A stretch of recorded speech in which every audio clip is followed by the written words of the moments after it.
Hey guys, Curtis with Wander with the Workmans here, and today we have a video in our First Trips series. This series is talking with other RVers, whether they be weekend warriors or full-timers, about the first time they took their rig out for a real trip and what happens on that first trip, because I can tell you from personal experience, and my wife will back me up, that the learning curve is very steep, especially when you first start out. But the point of this series is to talk about those memories and show that they become memories, they become experiences, they become a punchline in a humorous anecdote. Even if they weren't the funnest moments in the world at the time, they all become part of the experience, and that's really what RV travel and RV living is about, is building experiences. So with that in mind, guys, let's meet the Phoenix Ramblers, Bobby and Sharon, and hear about their first trip in their vintage Holiday Rambler trailer.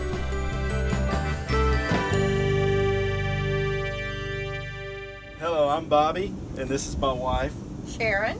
and we are the Phoenix Ramblers on YouTube. Yes. And we travel in a 1970 29-foot Holiday Rambler that we have named, The Phoenix. and that's how we became the Phoenix Ramblers.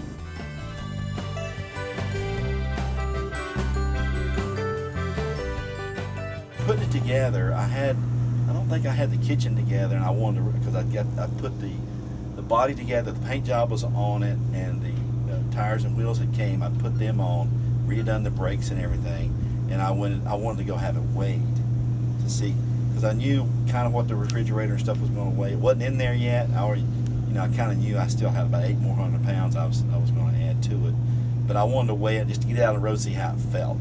So we took it down off the blocks and did all that, and got it down. I hooked it to the Ford. At that time, I had a Ford F-250 gas, and but hey, it pulled it pretty good. And when I got to the scales, the brakes did pull to one side when they hit them going uptown through the red lights, and I didn't really get it over 35, 40 miles an hour because I was still in town. And I took it to the truck stop for the scales to be weighed, and then the weight on it was only 5,200 pounds, I think, right at 5,000. And the person at the scales kind of helped me straighten out what we needed to do. But nothing really happened with it or anything. The thing, I think the real test was when we did make our maiden voyage to Big South Fork in Tennessee in the spring with our friends. It was in the fall. In the fall, yeah, in the fall. October. Wanted to see the colors, that's right. I wasn't done with even the battery hookup in the back. The battery was sitting there, but I hadn't run all the wiring and stuff, so we would have lights when we got to the campground. But we had partial hookup. We had water and power when we got to Big South Fork, And in the parks, we pulled in the state parks in Tennessee. Big Cedar State Park was one of the ones we stayed at. In Lebanon, Tennessee. Then we went on to there, the Big South Fork, and that was great. There, it was a great trip with our friends up there. That was our maiden voyage. And nothing really happened. Everything was great. Oh, the grade? Oh, I forgot about that grade. Oh my goodness, how could I have forgotten? Nobody told us that there was a different way into this park. 6% grade. Oh my gosh, and there were like boulders sticking out from the... That's right. And we were going around that curve and down that grade. I was scared to death he was going to rub one side of the trailer right off. That trailer was pushing me down that grade. Man, Speed that was limit scary. Like 10 miles an hour. Oh my gosh. We're going down this thing, and I'm like, wow, I've got the brakes floored. I said, I got to get this thing into first gear. Holy mackerel, it was like that. I'm like, man. I mean, I was scared for our safety at that point because I've been using the brake. They're just getting broken in, and I haven't been able to tighten them up. And I was not expecting that kind of grade. Nobody told us that. Nobody. Because we're meeting people there. And they didn't tell us that. We were meeting other people there when we were there. Oh. Yeah, I was about to come out of my seat, man. That was scary. It was scary. I had to brake all the way, and this thing is pushing on me. I said, where's the brakes on the trailer? And I'm down in the first gear, and this thing is pushing me 5 miles an hour is all I'm doing. And I said, man, and these turns were like the U-turns. I'm going down, and, hey, make sure I still got the air conditioner back there. Yeah. And these cliffs are over top. I mean, it was riveting. It was riveting, and that thing was like this way, and I had to make that U-turn and drop another 5 feet in the turn. I Like, mean, holy it was crazy. horseshoe drop U-turn. It's like a twisted horseshoe. I'm like, holy man, I hope I don't meet a dump truck or something. And but we did make it. Nothing happened to us. And But once we got set up, yeah, and that was I forgot all about that. You had to remind me. I had nightmares about that, man. Like, holy mackerel. But yeah, we got there, and then we got in the park, and we had our reservation. We went down, and we got parked and everything. and this is an equestrian park, okay? Half of it is equestrian, the rest of it is regular And it's a campground. beautiful folks. park. It's Just gorgeous. a gorgeous park, and plenty of big campsites. You can hardly see your neighbor. But we got great campsite there. It's nice and pretty level. It's a Yeah. little bit slope, but minor blocking. You know, you have that sometimes. But we got there, and it was great. We got with our friends. They pulled in. They were next to us. They pulled in about an hour or two after we were there. Right. They pulled in, and we got hooked up, and enjoyed the evening. Got our canopies, our extra stuff up. That we brought all this stuff. Big chairs and a whole 9 yards of stuff. Because we were still being like weekenders, Yeah, close to home. we didn't know. We didn't know we didn't need all this stuff that we had. So, but anyway, we got everything together, and that night I think it did sprinkle a little bit, but the next day it cleared off. So, and everything's great. We get up with them, we have breakfast and all. And we go for a hike. We go for a hike. Get our breakfast. Go for a hike.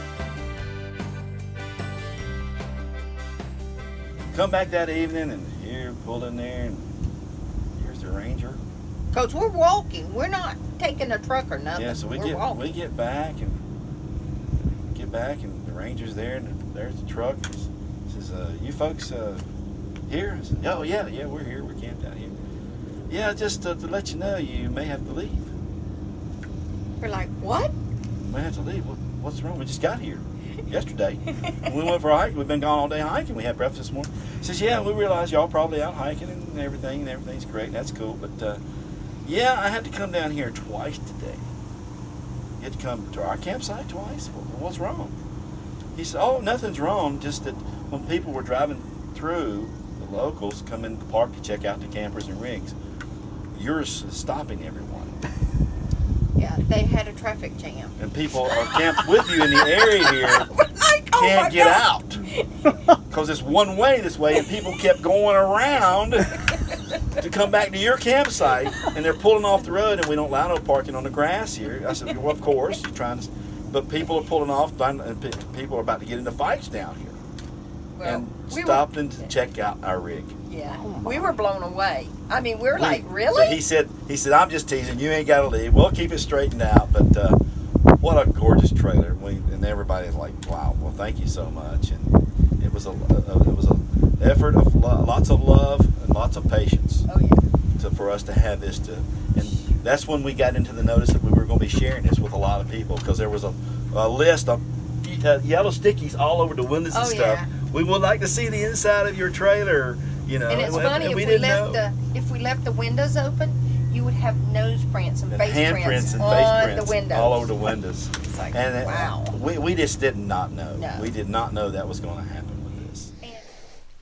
Well, just like everybody's got to start somewhere, everybody has a first trip video. And like I said, the learning curve is steep, but at the end of the day, it's an experience. It's going to turn into the punchline of a great anecdote. You're going to have your friends, your family, other RVers laughing when you talk about your first trip out.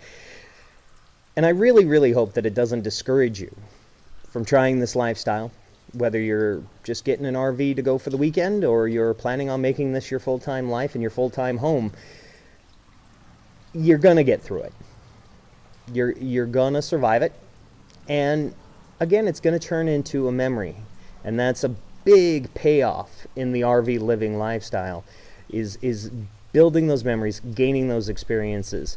That's the payoff. That's what it's all about. And so I hope you guys enjoyed meeting the Phoenix Ramblers. Check them out on YouTube, the Phoenix Ramblers. And also, if you guys like this video, give us a thumbs up. Be sure to click that. It's down there. I know it's down there. The subscribe button, it's just right down there. So make sure to click that. Click the bell icon if you want to know when we put out a new video. And you can find us on Instagram. Also, we're Wander with the Workmans on Instagram. Thanks for watching, and we'll catch you down the road.